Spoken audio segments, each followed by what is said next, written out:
আসসালামু আলাইকুম দর্শক, দূরদর্শন টিভি সংবাদে আপনাদের স্বাগতম। সাথে আছি আমি মেহেদী হাসান। দেশ বিদেশে ঘটে যাওয়া গুরুত্বপূর্ণ সব ঘটনা নিয়ে আজকের সেরা সংবাদ। চলুন শুরুতেই দেখে নেওয়া যাক সংবাদ শিরোনাম। প্রধানমন্ত্রী তারেক রহমানের সভাপতিত্বে দশম একনেক সভায় গুরুত্বপূর্ণ উন্নয়ন প্রকল্প অনুমোদন। দেশজুড়ে কালবৈশাখীর হানা, বজ্রপাতে প্রাণ হারিয়েছেন শিশুসহ অন্তত ১৪ জন। সংসদ সদস্যদের শুল্কমুক্ত গাড়ি আমদানির বিশেষ সুবিধা বাতিল করে বিল পাস। সাগররুনি হত্যা মামলায় তদন্ত প্রতিবেদন জমা দেওয়ার সময় আরও ৬ মাস বাড়ালো হাইকোর্ট, সময় বৃদ্ধি ১২৫ বারের মতো। তৈরি পোশাক খাতের সংকট কাটাতে ট্যাক্স হ্রাসের দাবি নিয়ে এনবিআরের সাথে বিজিএমইর বৈঠক। চাকরিতে নিয়োগের দাবি, নিয়োগপত্র ইস্যুর দাবিতে শাহবাগে প্রাথমিক শিক্ষক নিয়োগ প্রার্থীদের বিক্ষোভ ও অবস্থান ধর্মঘট। হংকংকে হারিয়ে এশিয়ান গেমস হকিতে খেলার যোগ্যতা অর্জন করল বাংলাদেশ নারী দল। দর্শক, এতক্ষণ শুনছিলেন সংবাদ শিরোনাম, এবার বিস্তারিত। একনেক বৈঠকে নতুন প্রকল্প। আজ সকালে সচিবালয়ে প্রধানমন্ত্রী তারেক রহমানের সভাপতিত্বে জাতীয় অর্থনৈতিক পরিষদের নির্বাহী কমিটির বৈঠক অনুষ্ঠিত হয়েছে। ২০২৫-২৬ অর্থবছরের দশম এই বৈঠকে কৃষি, অবকাঠামো ও জ্বালানি খাতের বেশ কিছু বড় প্রকল্প অনুমোদন নেওয়া হয়। একনেক বৈঠকে নতুন প্রকল্প।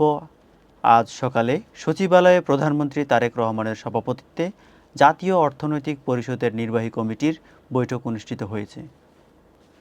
২০২৫-২৬ অর্থবছরের দশম এই বৈঠকে কৃষি, অবকাঠামো ও জ্বালানি খাতের বেশ কিছু বড় প্রকল্প অনুমোদন দেওয়া হয়। প্রধানমন্ত্রী তরুণ উদ্ভাবকদের উৎসাহিত করার উপর জোর দেন। বজ্রপাতে ১৪ জনের মৃত্যু। তীব্র দাবদাহের পর রাজধানীসহ দেশের বিভিন্ন স্থানে স্বস্তির বৃষ্টি নামলেও তা প্রাণঘাতী হয়ে দাঁড়িয়েছে। আজ গাইবান্ধা, সিরাজগঞ্জ ও জামালপুর সহ ৭টি জেলায় বজ্রপাতে অন্তত ১৪ জনের মৃত্যু হয়েছে। আবহাওয়া অফিস জানিয়েছে, আরও কয়েকদিন এমন বিক্ষিপ্ত বৃষ্টিপাত ও কালবৈশাখী ঝড় অব্যাহত থাকতে পারে। এমপিদের গাড়ি সুবিধা বাতিল। জনপ্রতিনিধিদের বিলাসিতা কমাতে এক ঐতিহাসিক সিদ্ধান্তে পৌঁছেছে জাতীয় সংসদ।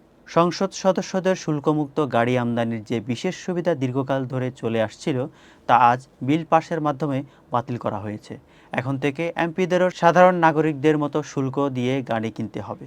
সাগররুনি হত্যা মামলার সাংবাদিক দম্পতি সাগর সারোয়ার ও মেহেরুন রুনি হত্যা মামলার তদন্ত প্রতিবেদন দাখিলের সময় আবারও বাড়ানো হয়েছে। আজ হাইকোর্ট তদন্ত কমিটিকে আরও ৬ মাস সময় দিয়েছেন। উল্লেখ্য, এই নিয়ে মামলার তদন্ত প্রতিবেদন জমা দেওয়ার তারিখ মোট ১২৫ বার পেছানো হলো। বিজিএমইর বাজেট প্রস্তাব। আগামী ২০২৬-২৭ অর্থবছরের বাজেটকে সামনে রেখে জাতীয় রাজস্ব বোর্ডের সাথে বৈঠক করেছে বিজিএমই। বৈশ্বিক মন্দা ও উৎপাদন খরচ বৃদ্ধির দোহাই দিয়ে রপ্তানির উপর উৎসে কর ১% থেকে কমিয়ে ০.৬৫% করার প্রস্তাব দিয়েছেন পোশাক খাতের নেতারা। শাহবাগে শিক্ষক প্রার্থীদের বিক্ষোভ। ২০২৫ সালের প্রাথমিক সহকারী শিক্ষক পরীক্ষায় উত্তীর্ণ হয়েও নিয়োগপত্র না পাওয়ায় শাহবাগে বিক্ষোভ করেছেন চাকরি প্রার্থীরা। কয়েক হাজার প্রার্থী আজ সকালে শাহবাগ মোড় অবরোধের চেষ্টা করলে পুলিশের বাধায় তারা জাদুঘরের সামনে অবস্থান নেন। দাবি আদায় না হওয়া পর্যন্ত আন্দোলন চালিয়ে যাওয়ার ঘোষণা দিয়েছেন তারা। খেলাধুলা। নারী হকিতে বড় জয়। ক্রীড়াঙ্গনের সুখবর নিয়ে এসেছে বাংলাদেশ নারী হকি দল। হংকংকে বড় ব্যবধানে পরাজিত করে তারা আগামী এশিয়ান গেমসে অংশগ্রহণের চূড়ান্ত যোগ্যতা অর্জন করেছে। এই জয়কে দেশের নারী হকির ইতিহাসে একটি বড় মাইলফলক হিসেবে দেখা হচ্ছে। দর্শক, এই ছিল আজকের মতো সংবাদ। এতক্ষণ সাথে থাকার জন্য ধন্যবাদ। আপনাদের সাথে ছিলাম আমি মেহেদী হাসান। পরবর্তী সংবাদ দেখার আমন্ত্রণ জানিয়ে এখানেই শেষ করছি। দূরদর্শন টিভির সাথে থাকুন। আল্লাহ হাফেজ। আসসালামু আলাইকুম।